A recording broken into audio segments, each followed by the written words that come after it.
Alléluia.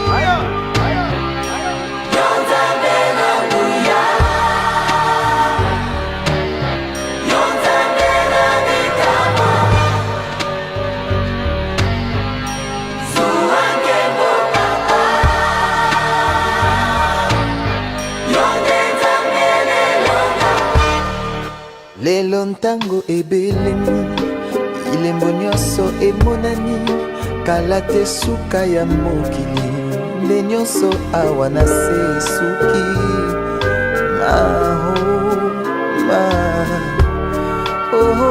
yawe papa Mungu natondi na nkanda lokola ntambo akongoloma solo alingi nde koboma opanza pe koyiba bontango na ye tikali moke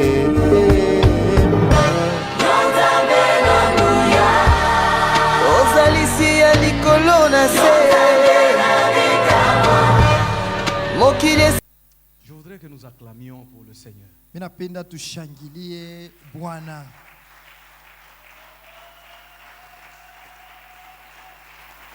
Je veux que tu acclames royalement le Seigneur des Seigneurs. Ushangilie mfalme wa wafalme. Est-ce que tu peux exagérer en poussant même des cris unaweza de joie? kupika kelele na shangwe. Alléluia. Amen. Amina.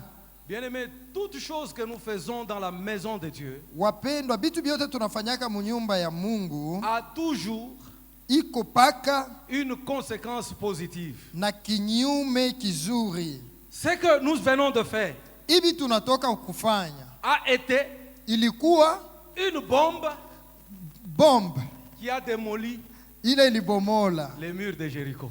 maukuta ya Yeriko. Alléluia. Amina. Des simples cris de joie, Paka tu des ikelele na simples shangwe, acclamations paka hii kupika mikono ont suffi ilienea tu pour déclencher juu ya la kuchokoza puissance de Dieu uwezo ya Mungu afin de mettre à terre un mur ili hata qui était solidement construit. ile kibombashi balikuwa basha kujenga nguvu. Ce que tu fais, Bila huko nafanya fais-le bien, uifanye tu mzuri, car ta bénédiction sababu en dépend. baraka yako initigamia ile. Amen.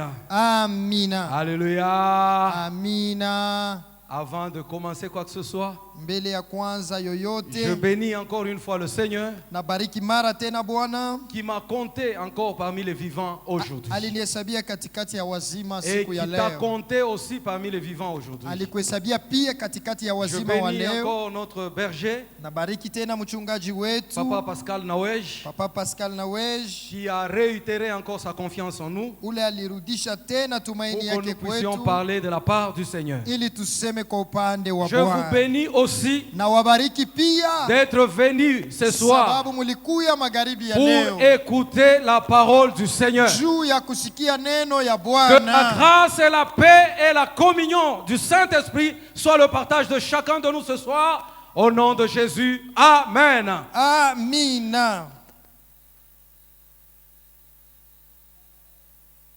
Avant de lire, Mbele ya kusoma je voudrais un peu Mina- saluer minapenda kusalimia mbele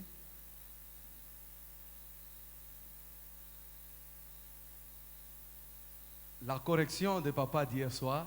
ile kunyolosha kwa baba Je l'ai kwa prise jana. moi personnellement comme une correction et ça valait la peine. Nilibeba kama vile eko na tuongoza na ilistahili. En tout cas, papa, merci beaucoup. Baba, aksanti Parce sana que l'assemblée pouvait sortir avec une idée erronée. sababu kanisa ipashi kutoka na mawazo moya Dieu mubaya. est très saint, Mungu ni mutakatifu sana, séparé de tout ce qui peut s'appeler iniquité. anesha kutengana na yote inaitwa Il kama est loin zambi. de tout ce qui peut s'appeler péché Eko mbali ya yote inaitiwa parce zambi qu'il est très saint. sababu ni mutakatifu C'est lui qui sana. peut se repentir. Ye njo anaweza, ule anaweza kutubu. Non, c'est Hapana. lui qui peut se repentir. Ule anaweza kutubu C'est toi et moi ni paka we na mie qui avons bale beko le péché dans le sang. na zambi katika damu. C'est juste une question de traduction. Ni mambo tu ya tafsiri Et ça valait la peine. na ilistahili. Et cette approche-là Tena mérite son pesant d'or. Ile namuna Papa, inastahili en tout kweli. cas, en toute humilité, merci beaucoup.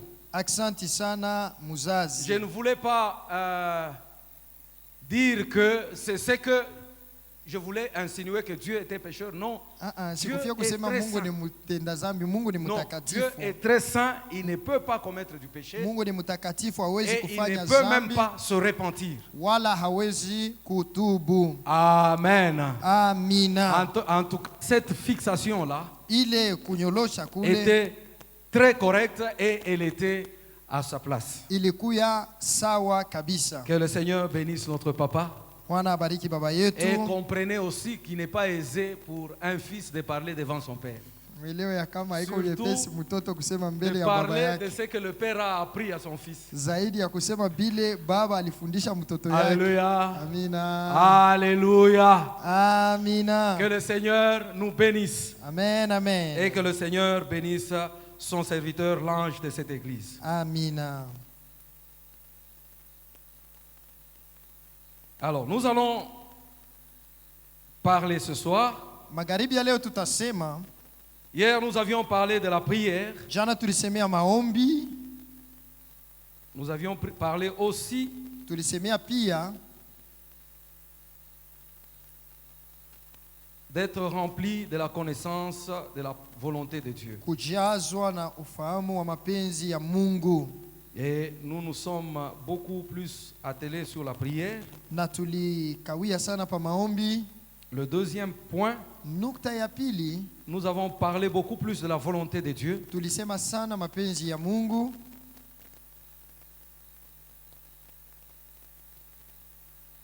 Cette volonté de Dieu Ile mapenzi ya Mungu se traduit par l'obéissance iko naonekana mutiifu ou par le choix que nous avons au uchaguzi tunafanya d'obéir ou de ne pas obéir. ya kutii wala kukatala kutii. Il y a tellement beaucoup de choses là-dedans. Peko bitu bya mingi mule ndani, Et nous nous sommes beaucoup plus étendus là-dessus. na tulisema sana pa ile nukta. Alors, Sasa aujourd'hui, leo nous allons parler de la sagesse tutasemea hekima et de l'intelligence spirituelle. na akili ya kiroho. Si vous vous souvenez très bien, Mukikumbuka mzuri, hier j'ai donné 7 points autour desquels nous allions nous articuler tout au long de la semaine. jana nilisema manukta saba pale tutasemea mjuma yote Avec mzima. l'aide du Saint-Esprit, Na msaada ya Roho Mtakatifu nous allons nous efforcer tutajikaza à épuiser tous ces 7 points. kumaliza ile manukta yote saba. Amen. Amina. Alléluia. Amina.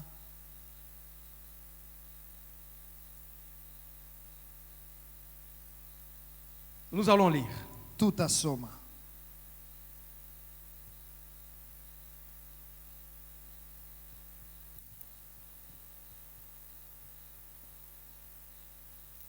Je suis dans les psaumes 110, verset 10. Tuko katika Zaburi 110 mstari yake ya 10.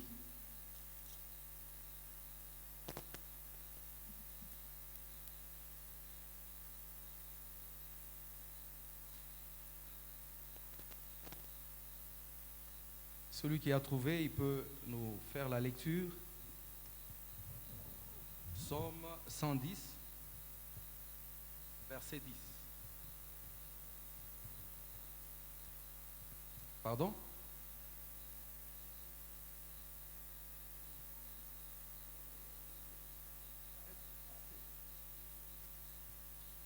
Excusez-moi.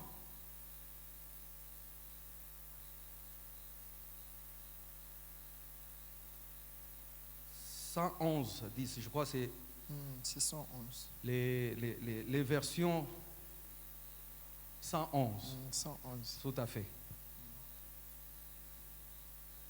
111, effectivement. Ceux qui ont la version Louis II, bale beko na tafsiri ya Louis II, nous pouvons aller à 111, verset 10. Psaume 111, verset 10.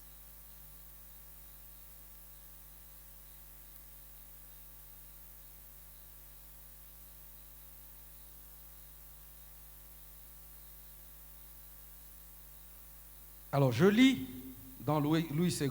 Tunasoma mutafsiri Louis II.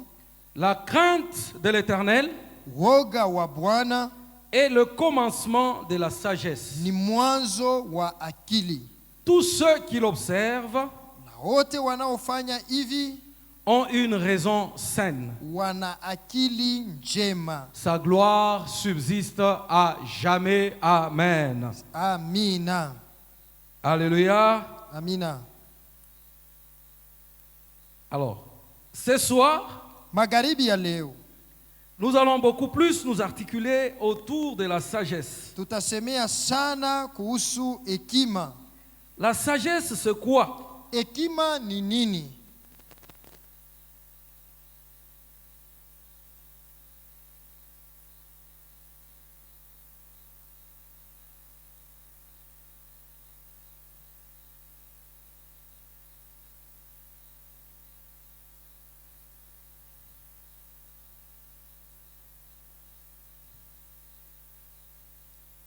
Mais avant de donner la définition, Lakini mbele ya kusema kuleta tafsiri, je voudrais que nous lisions encore autre chose. tusome tena mbele kitu ingine.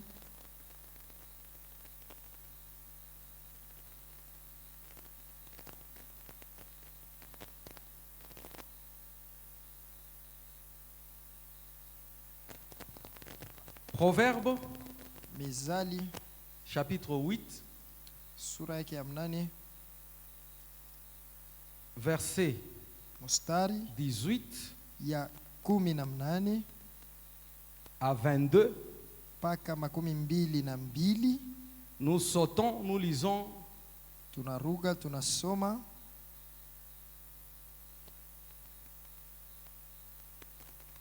Non, nous lisons Psaume chapitre 12 et chapitre 8, verset 12 à 18. Et nous sautons, nous lisons 22 à 30. Proverbe chapitre 8, Zaburi Mezali sura ya 8.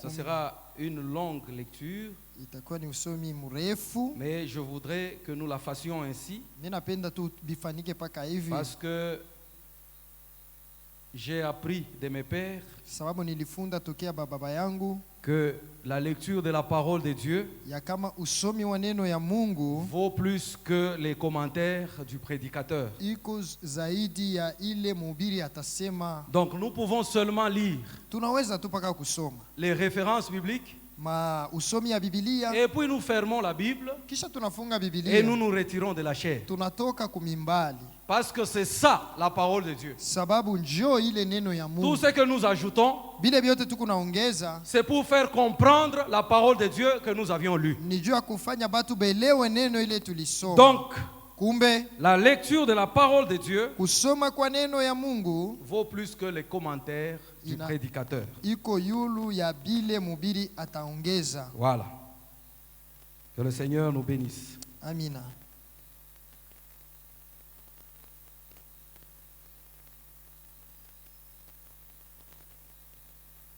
Proverbe chapitre 8, verset 12. La Bible dit ceci.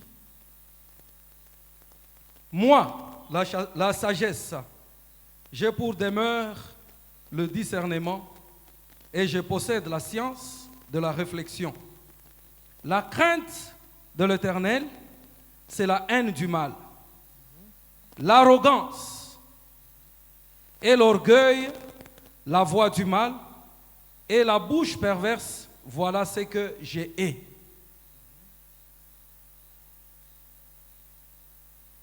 Le conseil et le succès m'appartiennent. Je suis l'intelligence, la force est à moi. Par moi, les rois règnent et les princes ordonnent ce qui est juste. Par moi, gouverne les chefs, les grands, tous les juges de la terre. J'aime ceux qui m'aiment et ceux qui me cherchent me trouvent. Avec moi sont la richesse et la gloire, les biens durables et la justice. Mon fruit est meilleur que l'or pur. Mon fruit est meilleur que l'or pur et mon produit est préférable à l'argent. Je lis 22. L'Éternel m'a créé la première de ses œuvres. Avant ses œuvres les plus anciennes, j'ai été établi depuis l'éternité, dès le commencement, avant l'origine de la terre. Je fus enfanté quand il n'y avait point d'abîme, point de source chargée d'eau, avant que les montagnes soient affermies, avant que les collines existent, je fus enfanté. Il n'avait encore fait ni la terre, ni les campagnes, ni les premiers atomes de la terre du monde. Lorsqu'il disposa les cieux, j'étais là. Lorsqu'il traça un cercle à la surface de l'abîme, lorsqu'il fixa les nuages en haut et que les sources de l'abîme jaillirent avec force, lorsqu'il ordonna une limite à la mer pour que les eaux n'en franchissent pas les bords, il posa les fondements de la terre, j'étais à l'œuvre auprès de lui et je faisais tous les jours ses délices, jouant sans cesse en sa présence, jouant sur le globe de la terre et trouvant mon bonheur parmi les fils de l'homme. Amen. Hein? Amen. C'est une longue lecture. Ni usomi J'ai mrefu. fait expressement de la lire Nilisoma kwa makusudi parce qu'il y a un verset sababu peko shairi moya qui me renvoie à Jean chapitre 1er iko nisukuma ku Yohane du sura premier ya au kwanza, 3e verset. mustari ya kwanza paka ya tatu. Alors je disais avant de définir la sagesse, Nilisema mbele ya kutafsiri j'ai voulu hekima, que nous puissions lire nilipenda ces tusome références hii mausomi afin que nous comprenions juu tupate kuelewa qu'est-ce que c'est la sagesse. ni nini hekima. La sagesse, Hekima c'est un don de Dieu. ni zawadi ya Mungu. D'abord, je le dis comme ça. Mbele mimi nisema tu hivi, Parce que tout celui qui a cherché la sagesse, sababu yeyote aliyetafuta hekima il l'a demandé à Dieu aliomba kwa Mungu et Dieu la lui a donné. na Mungu alimupatia hayo. Je prends Nabeba l'exemple de Salomon. mfano ya Solomono. Dieu se révèle à lui Mungu anajionesha kwake dans un songe. katika ndoto, Il lui dit, demande-moi tout ce que tu veux. anamonesha omba yoyote unapenda. Salomon a compris Solomono alielewa qu'en tant que roi, ya kama vile eko mfalme, les richesses, il les aura. mautajiri atakuya nayo, Le respect de son peuple, il l'aura. heshima kubatu yake atapokea. Mais la sagesse, Lakini hekima il n'y a personne qui peut la donner hakuna mtu hata mmoja anaweza à kuileta part Dieu lui-même. mpaka Mungu tu. Alors il dit à Dieu, Hivi anamwambia Mungu, donne-moi la sagesse unipe pour que hekima je sache diriger ce peuple nijue kuongoza taifa que tu hili m'as donné. yenyewe Et ulinipatia. Dieu a aimé cela. Na Mungu alipenda Il ile, lui a donné la sagesse. alimupatia hekima, Et Salomon, jusqu'aujourd'hui, na mpaka na leo cette sagesse hekima ya Solomono épate le monde. inashangaisha Parce dunia, que c'est une sagesse qui vient de Dieu. sababu ni hekima ilitoka kwa Mungu. Amen. Hein? Amina. Donc la sagesse, c'est un don de Dieu. Hekima ni zawadi ya Mungu. Alléluia. Amina. Est-ce que nous sommes d'accord? Amen. Que Dieu nous bénisse. Amina. Alors, les psaumes 111 disent ceci, verset 10. Zaburi 111 mstari ya 10 inasema, La crainte de l'Éternel woga wa Bwana est le commencement de la sagesse. ndio mwanzo ya akili, Or, la sagesse, na hivi akili c'est un don de Dieu. inakuwa ni zawadi ya Mungu. Mais je vais dans Proverbe, Sasa mimi nakuya katika Mezali chapitre 8, sura ya 8 à partir du 12e verset. kuanzia hapa mstari ya 12. La sagesse parle comme un homme. Hekima iko nasema saa mwanadamu. Alléluia. Amen. Alléluia. Amina. La sagesse se présente. Hekima inajitambulisha. Elle décline son identité. Iko naonesha kile iko. Elle décline ses caractéristiques. Iko naleta namna inakuwaka. Elle se présente Inajitambulisha comme un être humain. saa mutu. Alors qu'est-ce que je comprends là-dedans? Sasa niko naelewa pale nini? Je comprends alors Kumbe que naelewa la sagesse, ya kama ce hekima n'est qu'une autre personne que Jésus. ni mutu tu mwingine, ni paka tu Yesu. Alléluia. Amen. Parce que quand je lis la Bible, Juu hapa kama mimi nasoma Biblia, Dieu Mungu parle avec David. eko naongea na Daudi, Il lui donne une révélation. anamupatia ufunuo moya. Il dit, Anasema hivi,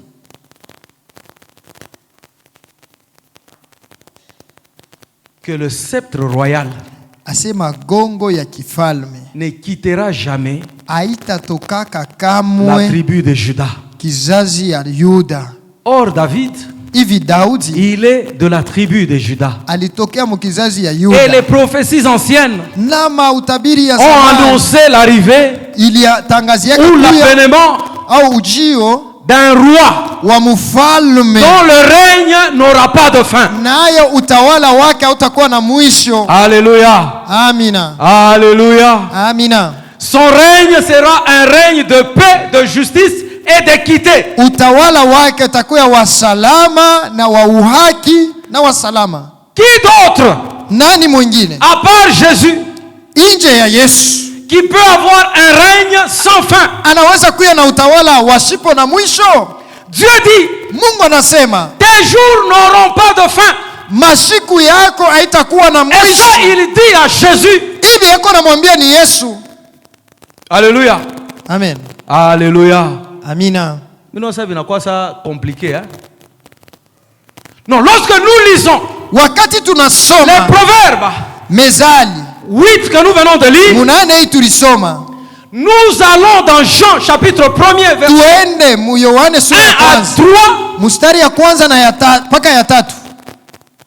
Jean dit quoi? Yohane iko nasema, je, Au commencement katika mwanzo était la parole. palikuwa neno, La parole était avec Dieu. neno alikuwa na La Mungu, parole était Dieu. neno alikuwa ni Mungu. Nous allons lire. Twende mbele tusome. Non, la parole de Dieu, elle est riche. Neno ya Mungu iko tajiri, Riche de mystères. tajiri na siri kabisa.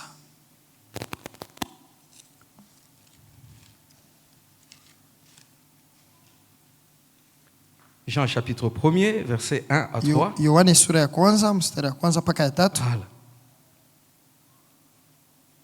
Au commencement était la parole, Katika mwanzo alikuwa neno, et la parole était avec Dieu, na neno alikuwa pamoja na et la Mungu, parole était Dieu. na neno alikuwa Mungu.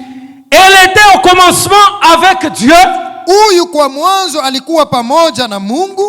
Toutes choses Vitu vyote ont été faites par elle, vilifanyika kwa huyu, et rien de ce qui a été fait n'a été fait sans elle. na pasipo yeye akikufanyika hata kitu kimoja Nous descendons kilichofanyika. encore. Tunaendelea.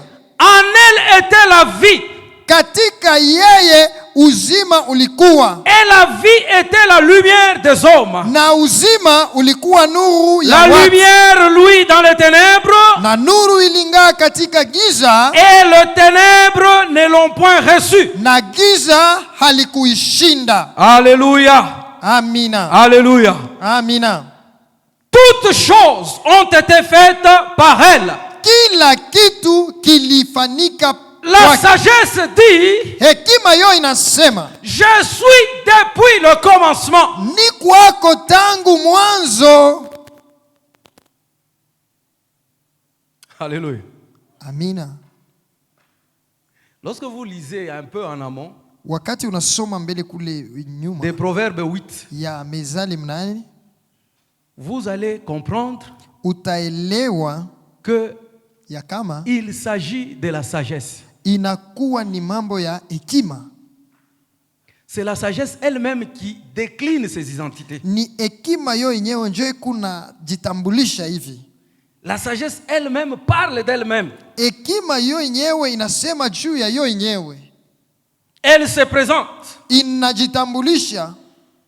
Alors je comprends Sasa naelewa que cette parole-là, ya kama ile ou neno cette sagesse, au ile hekima elle parle de Jésus, iko nasemea ni Yesu qui est le Fils unique du Dieu vivant, aliye mwana wa pekee wa Mungu mzima, qui est né avant la création du monde alizalikwa mbele ya et kuumbwa qui kwa a mbingu, toujours fait le plaisir et la volonté de Dieu, na anafanyaka mapenzi ya Mungu, qui demeure en Dieu, eko nakaa ndani ya Mungu. qui a assisté à la création, Yeye alikuwa ako kuumba, qui a fait toutes choses avec Dieu, alifanya maneno yote na qui a Mungu, créé toutes choses avec Dieu.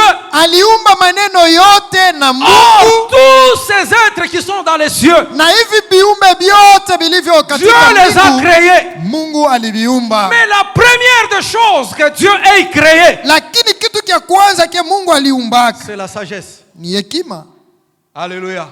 Amen. Alléluia. Amina.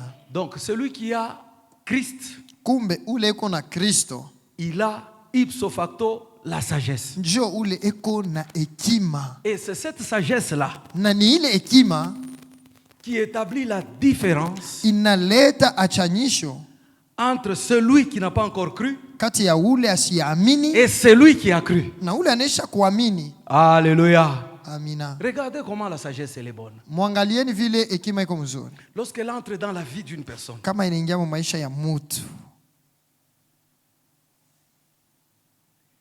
la personne Mutu avait une apparence terrifiante. alikuwa na kionyesho cha kuogopesha. Il y a des hommes Kuko comme ça, batu vile quand vous le voyez, ukimwone tu hivi il t'inspire la terreur.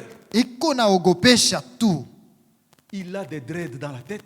eko na manyele Des iko yeux hivi, rouges. macho iko Il a une nyekunda, gabarit imposante. eko munene mrefu, Il fume le chanvre. eko na vuta Une bange. personne comme ça, Mutu moya wa vile elle est permanemment dangereuse. yeye ni wa hatari kila wakati. Quand tu la regardes, Wewe ukimwangalia ou quand tu tu te croises avec une personne pareille, au ukipatana naye à tu un coin retranché des hommes, mungambo tu moya hivi, hapana je batu, crois que tu vas chercher un trou par lequel tu vas entrer. na waza wewe utatafuta tundu moya pale utaweza Mais ingililia. cette personne-là Sasa ule mutu reçoit ule la sagesse de Dieu en elle. akipokea hekima ya Mungu Vous ndani ya voyez une nette transformation. huku, naona mabadiliko Sans kubwa que quelqu'un lui demande d'aller se faire coiffer, bila mtu kumuomba ende bamukate lui-même se nyele. dirige chez le Yeye coiffeur mwenyewe anaenda kutafuta On wamukata enlève les nyele, dreads. banakata ile manyele sans mirefu lui demander d'arrêter de fumer le chanvre. bila kumuomba acha Lui-même, il kuvuta. arrête de fumer le Yeye chanvre. mwenyewe anaacha Sans kuvuta qu'on lui demande bange de se laver,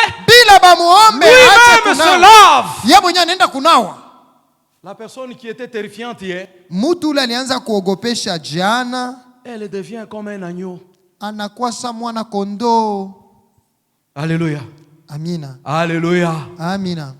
La sagesse de Dieu, Hekima ya Mungu c'est Jésus lui-même. ni Yesu mwenyewe. La sagesse de Dieu, Hekima ya c'est Mungu Jésus lui-même. ni Yesu La mwenyewe. sagesse de Dieu, Hekima ya c'est Mungu Jésus lui-même. ni Yesu mwenyewe.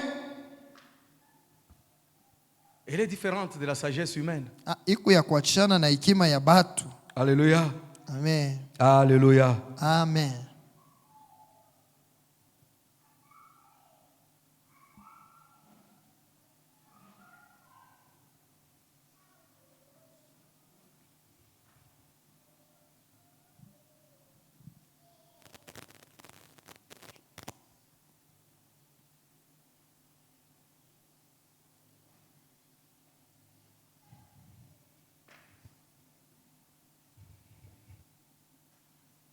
Je disais que la sagesse, Nilikuwa nasema c'est un hekima don de Dieu. ni zawadi ya Mungu. N'est-ce pas que Jésus Na hivi si Yesu est le don de Dieu ni zawadi ya Mungu à l'humanité? kwa ulimwengu? N'avons-nous pas lu cela? Je, si hatukusoma ile? Ne savons-nous pas que Jésus est le don de Dieu à l'humanité? Je, hatujue ya kama Yesu ni zawadi ya Mungu kwa Si tu ne le ulimwengu? savais pas, Kama ukujue ile, ce soir, magharibi ya je leo te confirme na que kuhakikishia Jésus ya kama Yesu est le don de Dieu ni zawadi ya à Mungu l'humanité. kwa ulimwengu. Quiconque reçoit Jésus, Yeyote anamwamini il a le Yesu salut éternel. eko na wokovu wa milele. Quiconque rejette Jésus, Yeyote anakatala il Yesu a la mort éternelle. eko na lufu lwa milele. Donc la sagesse de Dieu, Kumbe hekima ya Mungu c'est Jésus lui-même. ni Yesu mwenyewe. Et la sagesse de Dieu se manifeste par quoi? Na hekima ya Mungu inaonekanaka kupitia nini? Par l'humilité, Kupitia unyenyekevu, par la paix, kupitia amani, par la douceur kupitia upole et par la justice. na kupitia uhaki. Quand vous regardez très bien, Kama ukiangalia mzuri, tous ces attributs, hii manamna yote vous allez comprendre utaelewa ya kama que ce sont les attributs qu'avait Jésus. inakuwa ni vitambulisho vilikuwa kwa Yesu. Jésus était un homme humble. Yesu alikuwa mtu La Bible dit mnyenyekevu. ceci. Biblia inasema hivi, Il s'est humilié lui-même, alijinyenyekea se mwenyewe rendant obéissant akiwa mtiifu jusqu'à la mort mpaka na kulufu, et même jusqu'à la mort de la croix. tena na lufu lwa C'est msalaba. pourquoi Jo kwa maana aussi pia Dieu Mungu l'a souverainement élevé alimunyanyua kwa et lui a utukufu donné un nom na akamupatia qui est jina au-dessus de tout nom. iko yulu ya majina Afin au nom yote, de Jésus, ili kwa jina la tous Yesu nous fléchissent kila goti dans les lipigwe cieux et mbinguni sur la terre, hata na et que duniani, toute langue na kila ulimi confesse que Jésus ikiri est Yesu Seigneur à la gloire de Dieu na le kama Père. ni Bwana kwa utukufu wa Baba mbinguni. L'humilité Unyenyekevu que Jésus avait ile ilikuwa na Yesu lui a donné une place d'honneur et de ilimupatia choix à la droite de Dieu. ya bei na ya heshima kuume La wa Bible Baba. déclare, après sa résurrection, Biblia inasema kisha il est ufufuko wake monté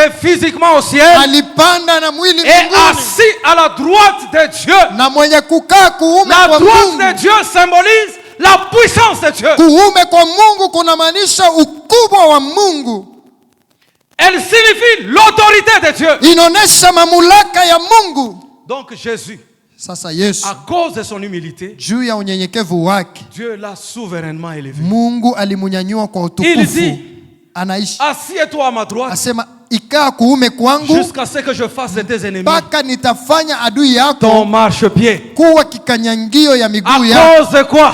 Juu À yako. cause de l'humilité. Juu ya nini? Juu ya unyenyekevu. Alléluia. Amina. Alléluia. Amina. Bien-aimé. Wapendwa, L'humilité, unyenyekevu c'est une nature de Jésus inakuwa ni hali ya Yesu, qui doit nous caractériser. inapasha kuwa na Nous, en tant sheye qu'enfants de Dieu. sheye kama vile batoto ya Mungu.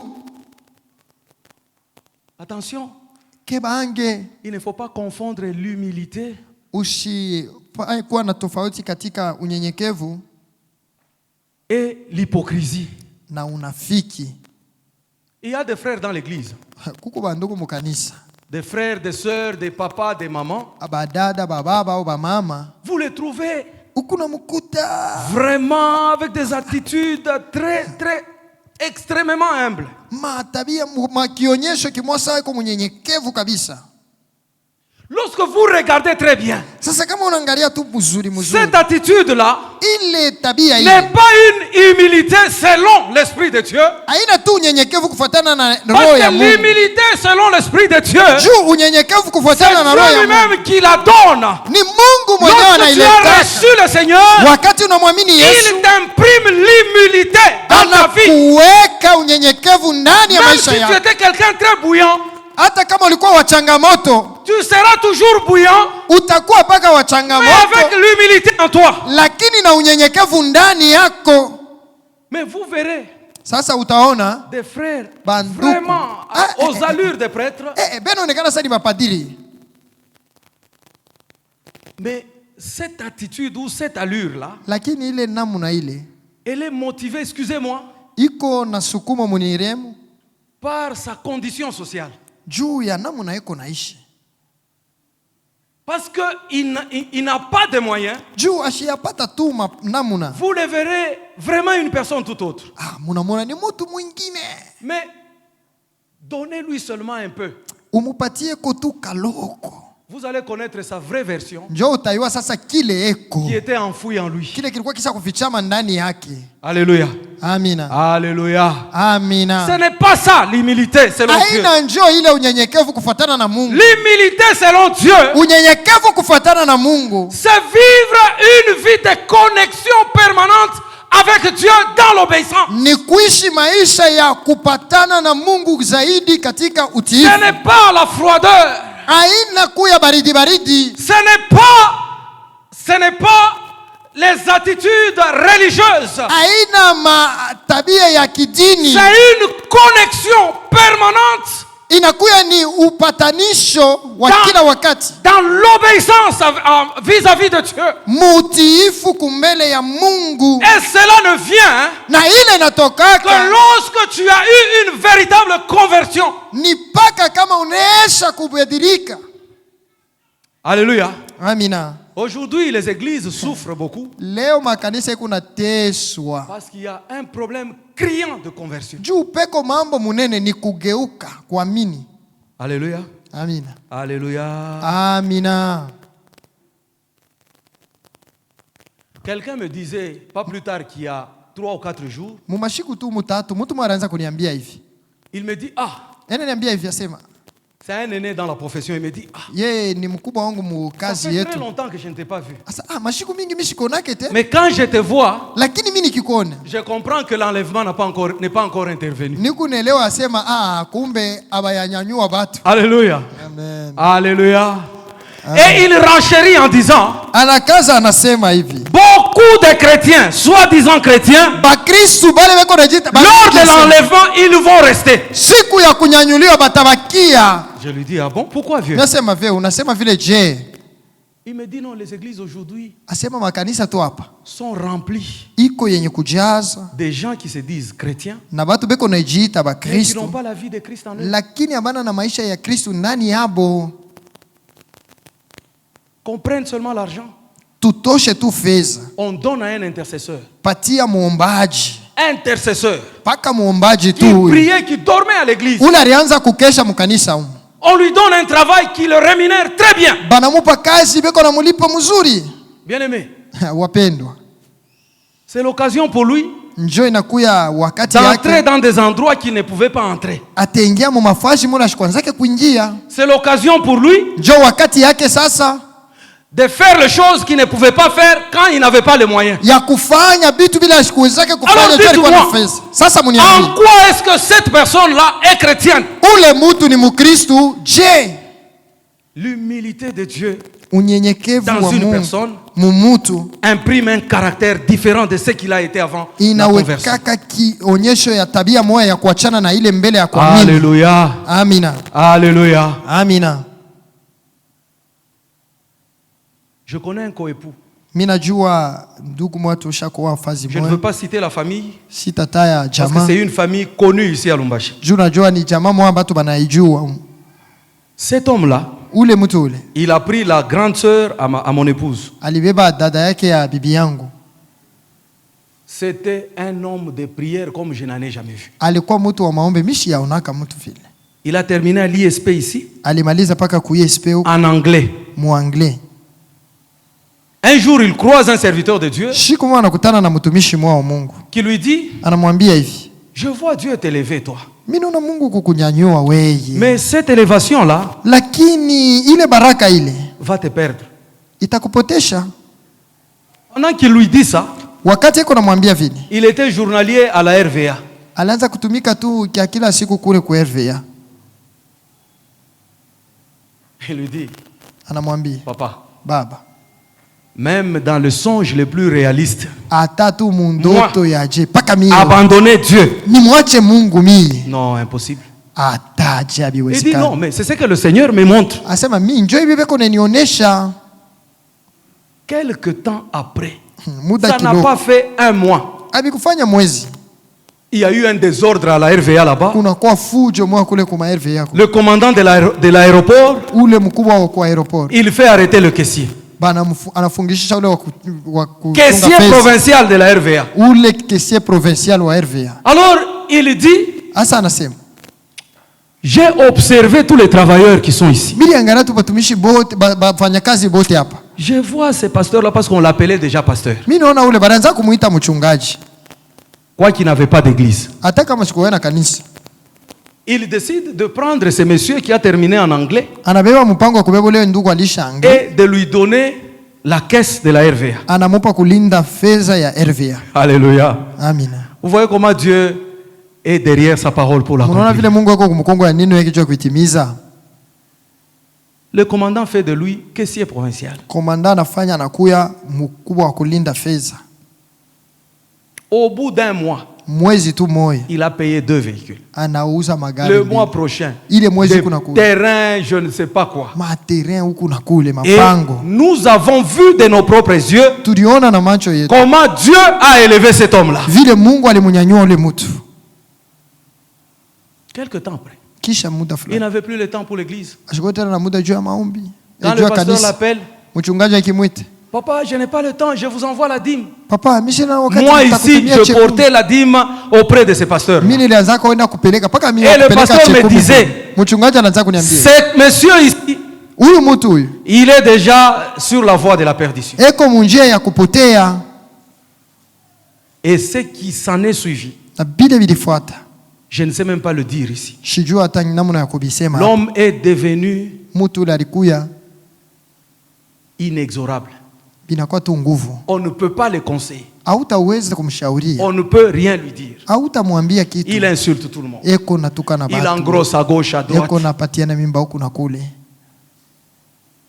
Pourquoi? Juu ya nini? Problème de conversion. Mambo ya kuamini. Alléluia. Amen. Et l'église aujourd'hui Na kanisa est remplie inajazwa de frères et sœurs na banduku na qui ont badada une fausse humilité beko na unyenyekevu wa bongo motivée par leur rang social. inasukumwa na namna beko na Quelqu'un qui a l'humilité de Dieu, mtu ule ko na unyenyekevu ya sa Mungu, vie, elle porte les fruits de l'humilité. maisha yake iko na matunda ya Il vit en unyenyekevu, nouveauté de vie. eko naishi maisha Il mupya, fait respecter même le Seigneur qu'il porte. eko naheshimisha na Bwana ule ko Les naye, fruits qu'il produit matunda sont les yake fruits qui procurent la paix. ni matunda ya salama. Maintenant, regarde-toi. Sasa angalia wewe, Moi-même qui parle, je me regarde. mitu huyu niko niliangalia, Ai-je l'humilité du Seigneur niko na unyenyekevu ya Bwana ou j'ai une fausse humilité? au niko na unyenyekevu ya bongo?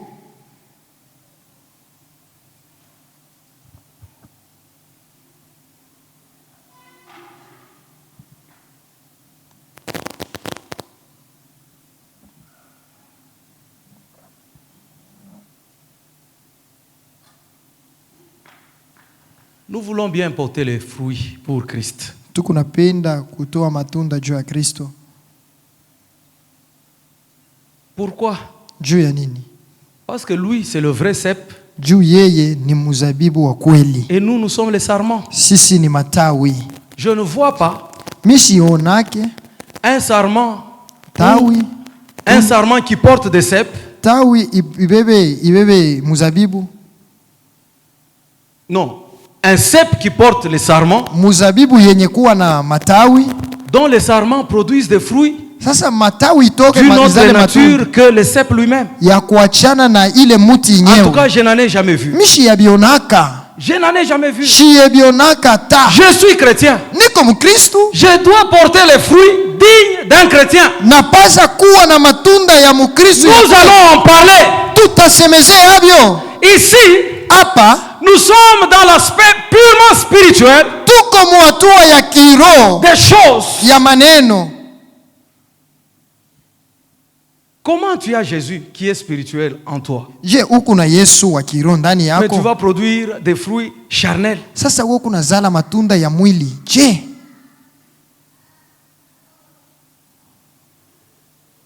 Je ne peux pas comprendre ça.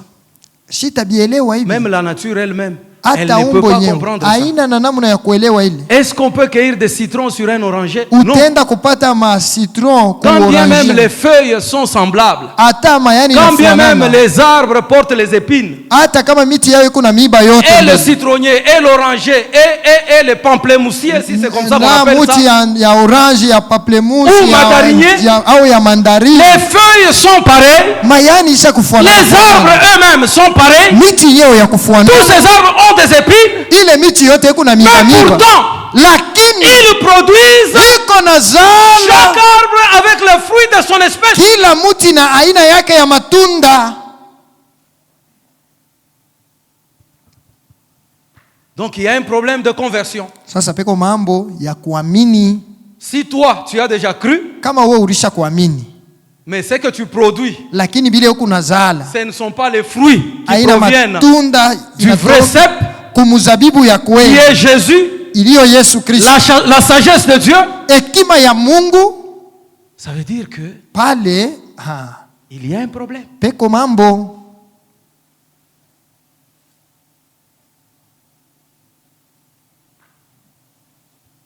La crainte de Dieu, Sasa boka bwa Mungu commencement de toute sagesse. chanzo cha akili yote. La crainte ici, il ne faut pas la prendre dans le sens d'une peur très profonde. Hii boka ushibebe sana, ni boka tu mwa ndani sana. Une peur Boka bumoya, noire, comme on dit. boka tu buko giza. Non. Hapana, La crainte de l'Éternel, boka bwa wa milele c'est la haine du mal. ni kuchukia bibaya. Alléluia. Amina, Alléluia. amina. La crainte de l'Éternel, Oga wa Bwana, la haine du mal. chuki ya bibaya. Dieu est très saint, Mungu ni mtakatifu sana, séparé de tout mal et de tout péché. mwenye kutengwa na bubaya na zambi yote. Pour arriver à le craindre, Juu ya kufikia il mkumuogopa, faut se séparer de mal. inapasha Il kutengana na faut se bibaya, séparer du péché. inapasha kutengana na C'est zambi. ça la crainte dont on parle dans la Bible. Bule njo boka bule weko Ce n'est nasemea, pas une peur haina kutetemeka profonde que nous avons vis-à-vis de Dieu, kwa ndani kule tuko napo mbele mais ya Mungu, c'est la séparation d'avec le mal. lakini ni kutengana na bibaya. C'est ce que le Seigneur attend de nous. Njo vile Mungu weko nachunga kwetu.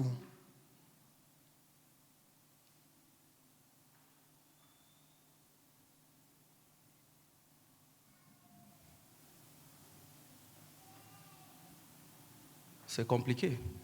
Ni Quand je vigumu. lisais, quand j'écrivais, Wakati nilikuwa nasoma niko naandika, j'étais vraiment frappé d'une terreur dans mon cœur. nilishikwa na oga katika roho yangu. J'ai dit, Seigneur, Mimi nasema Bwana, il y a des choses que je dois faire. kuko vitu vinapasha kufanya, Il y a des choses que je dois changer dans ma démarche kuko avec vitu toi. vinapasha kugeuza munamuna yangu ya kutembea na wewe. Je ne veux pas pécher contre toi. Sitafanya zambi kumbele yako. Je veux avoir Napenda kuwa cet amour na ile mapendo profond ya ndani vis-à-vis de toi kumbele yako, et non hapana être frappé d'une peur kushikwa na boka de toi. wako. Je veux te craindre Mimi napenda kukuogopa, en observant ta loi mkuheshimu sheria yako, pour que je sois conforme juu nipate à ce kuwa qui est sawa écrit ici. na ile imeandikwa hapa. Nous disons que nous craignons Dieu Tunasemaka tuko naogopa en Mungu tant que chrétiens. kama vile Bakristo, C'est vrai. ndiyo, Mais lakini dans notre quotidien, mu maisha yetu ya kila siku, lorsque vous trouvez une maman qui vend au marché kama unamkuta mama yuko nauzisha msoko elle modifie les mesurettes qu'elle utilise pour vendre des tumavipimo articles. tule anatugeuza tu. Elle a une boucherie, Eko na boucherie yake, elle va truquer la balance. balance anaifanya inakuwa kama ni che. Mais quand vous lui parlez de la crainte de Dieu, Kama unamwambia kuongopa Mungu, elle regarde un impudique yeye eko naangalia paka musharati, qui vit dans l'impudicité. eko naishi mubusharati. Alors que la parole de Dieu dans Lévitique nous dit Hivi neno ya Mungu Mwalawi inatuambia hivi, de ne pas tricher avec la balance. tushibie na kipimo. Shinjo matunda yako hii. C'est ça ton fruit. Jo yako matunda. C'est ça ton fruit à toi. Jo ile kunaonesha kile uko. C'est ce qui montre qui tu es vraiment. Hautauza verre ya sucre. Tu peux pas payer un verre de sucre. Unabeba mapapier unaweka mule ndani. Tu mets du papier, tu mets dedans. Et puis unaanza kujisha bantu. Et puis tu es en train de vendre aux Unabeba autres. sucre unaikoleka inakauka unaweka pavement mu verre. Tu prends le sucre là, tu mets comme une couche So, dans la base unaanza du verre. Et puis tu vends aux autres. Unabeba balance unaweka kaema huku. Tu prends la balance, tu mets les morts là-bas Ya kutricher bantu. pour voler aux gens. Jo bile uko. C'est ce que tu es. Jo matunda yako. C'est ça ton Na fruit. jo ile inaonesha kile uko. C'est ce qui montre qui tu Kama es. Mungu eko nakuangalia. Et quand Dieu te regarde, Eko naona il voit oranger iko natosha ma citron. l'oranger qui produit des citrons. Alléluia. Amina. Oh. Que le Seigneur nous aide vraiment. Bwana atusaidie tu. Le temps, Muda, le temps, muda, le temps.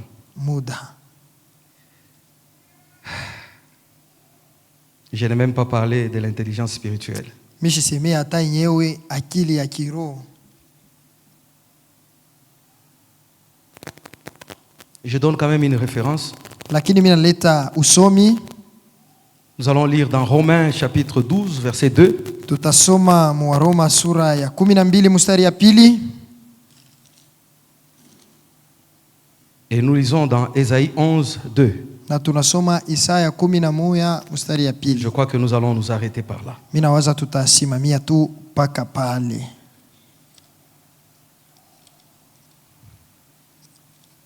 Si quelqu'un peut nous lire dans Romains, moi je vais lire, je vais préparer Ésaïe. Mtu mmoja atatusomea Waroma, mimi tatayarisha Isaya. Romains 12, 2. Waroma 12 Et moi je mstari ya lis pili. Ésaïe 11, Mimi nitasoma Isaya 11.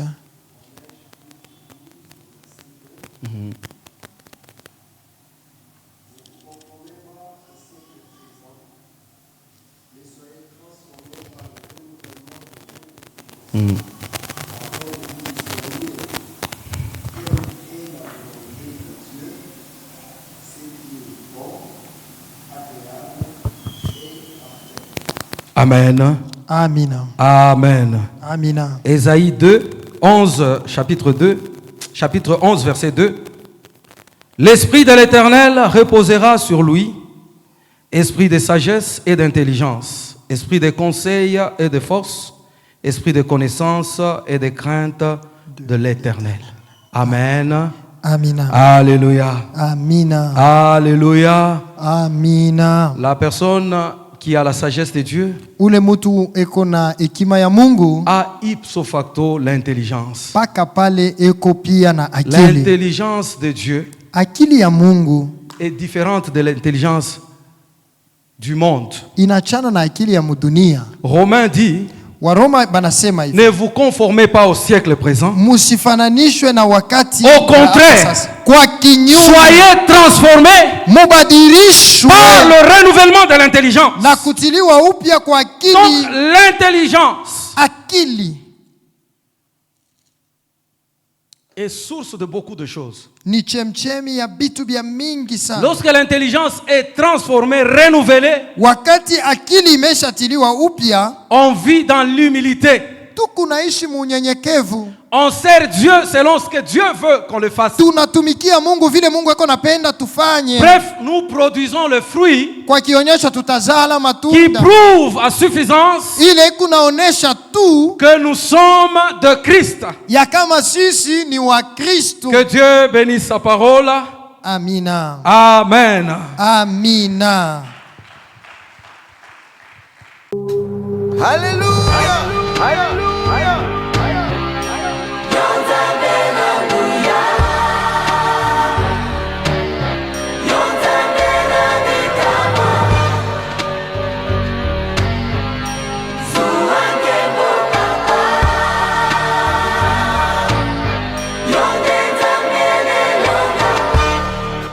lelo ntango ebelemi ilembo nyonso emonani kala te suka ya mokili nde nyonso awa na se suki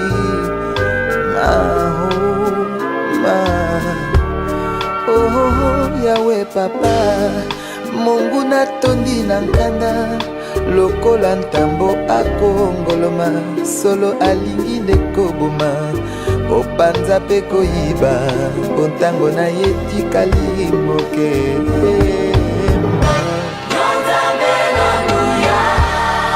ozalisi ya likolo na se